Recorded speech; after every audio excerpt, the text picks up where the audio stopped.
بسم الله الرحمن الرحيم. أفلم يسيروا في الأرض فينظروا كيف كانت عاقبة الذين من قبلهم كانوا أكثر منهم وأشد قوة وآثارا في الأرض فما أغنى عنهم وما كانوا يكسبون. صدق الله العظيم.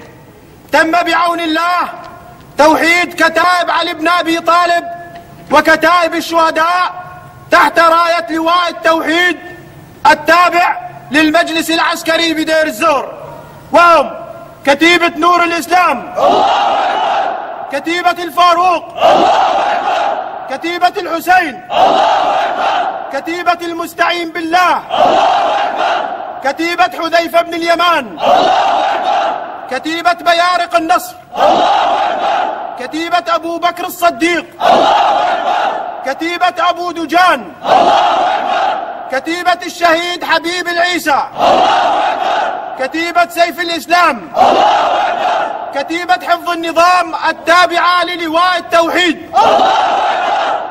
إلى القسم أقسم بالله العظيم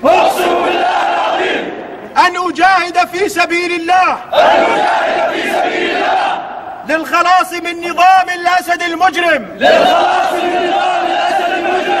وأن أدافع عن شعبنا حتى تحقيق أهداف الثورة بالنصر والتحرير والله ولي التوفيق. تكبير الله أكبر، تكبير الله أكبر، تكبير الله أكبر.